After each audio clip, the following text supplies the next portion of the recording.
2016 से रूमर्स हैं मली एक्सप्रेसवे की बनने के ऊपर, और इसमें कोई शक नहीं है कि इस बारे में कई सवाल आते हैं, कुछ कमेंट्स भी आते हैं। उन कमेंट्स को लेकर ही आपसे बात करूंगा आज।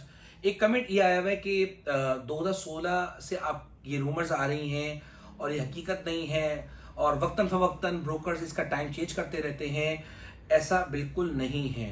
2016 में इसकी रूमर जरूर आई, लेकिन उसके बाद पिछले 2 सालों में जो इसके बारे में डेवलपमेंट हुई है वो इससे पहले नहीं थी। 2 साल पहले ही टेंडर पास हुआ, इसके ऊपर डेवलपमेंट स्टार्ट हुई और वो आपके सामने आई।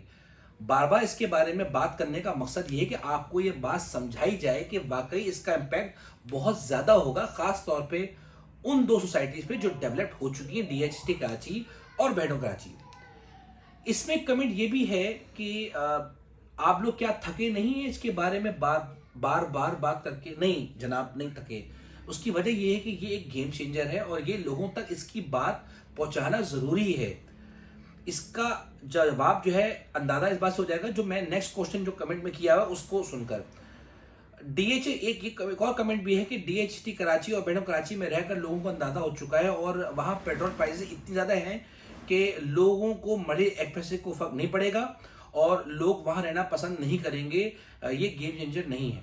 अभी इस सवाल को या इस बात से आप अंदाजा लगा लीजिए कि लोगों को अंदाजा ही नहीं है कि वाकई अगर ये बन भी जाता है तो इससे जमीन और आसमान का फर्क पड़ जाएगा। इस बात से अंदाजा लगा लीजिए कि इससे पहले हम सिविक सेंटर से अल आसिफ जाते थे तो हमें आधा पौना घंटा लग जाया करता था।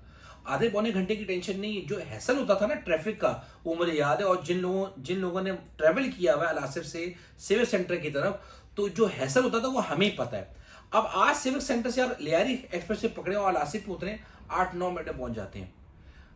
20 मिनट का फर्क पड़ा होगा, लेकिन जमीन और आसमान का आपकी जो एनर्जी उसमें फर्क आया है। इसी तरह से जब ये मली एक्सप्रेस बन जाएगा, काठौर में जाके उतरेगा, 40 मिनट में आप वहां पहुंचेंगे, 10 मिनट में डीएचटी कराची और 10 मिनट में बेडो कराची आप जब जाएंगे तो आपकी एनर्जी सेफ होगी।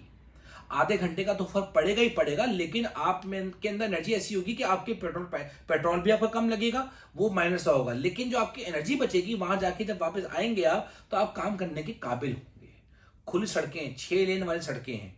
ये बात बताना, आप तक पहुंचाना जरूरी है कि अगर बनेगा तो फर्क पड़ेगा ही पड़ेगा। इसीलिए मैं कहता हूं कि 2 साल का टाइम लगेगा बनने में और फिर मजीद 1 साल हमें लगेगा लोगों को कन्विंस करने में कि भाई ये वाकई गेम चेंजर है। शहर भर में 8-9 करोड़ रुपए का 500 का प्लॉट लेने से बहुत बेहतर है कि आप 1 से 2 करोड़ रुपए का वहां ले लें। आज तो वही प्लॉट आपको 80 से लेकर 1 करोड़ 20 लाख के दरमियान मिल जाता है। जब ये बन जाएंगी चीजें तो भी गेम चेंजर होगा। अच्छा, अब इसके बाद एक और बात है, लोग हम यहाँ इन्वेस्टमेंट क्यों करें जबकि हमारे पास बैंक्स मौजूद हैं और इसके अलावा हमारे पास स्टॉक मार्केट मौजूद है, वहां हम पैसा लगा के बहुत बेहतर पैसा कमा सकते हैं। भाई देखिए, ये इसलिए जरूरी है कि जिसके पास एक्सेस अमाउंट है, आज हमें लोग निगोशिएट करने के लिए 2 बातें बताते हैं।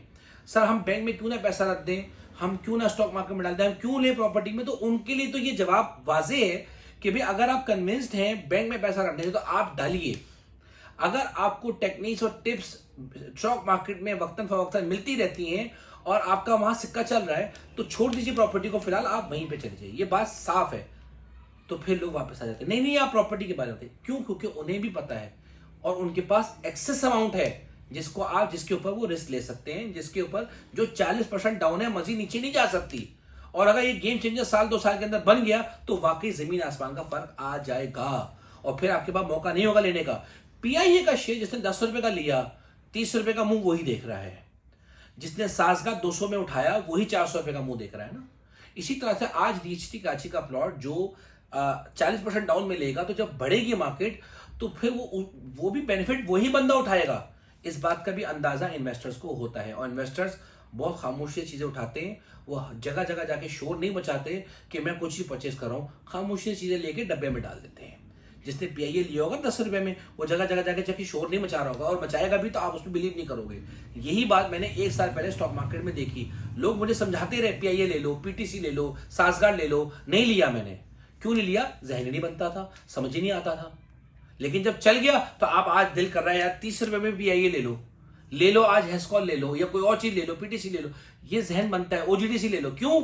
वजह ये कि वो आज बढ़ चुका है। आज आपका जहन बनता है कि ले लो, स्टॉक मार्केट बेहतर है। बेहतरी के वक्त तो हर किसी का जहन बनता है, लेकिन कमाता वही बंदा है जिसने मंदी में चीजें परचेज की होती है। और आज बेहतरीन वक्त है इन्वेस्टमेंट के लिहाज से, लॉन्ग टर्म ट्रेडिंग नहीं, लॉन्ग टर्म के लिहाज से 3 से कम 4 साल को टारगेट करते हुए हम डीएचटी काची को परचेज करें, बैडो काची को परचेज करें रहने के लिए, इन्वेस्टमेंट के लिए परचेज करें डीएचटी काची के लिए। जज़ाकल्लाह खैर।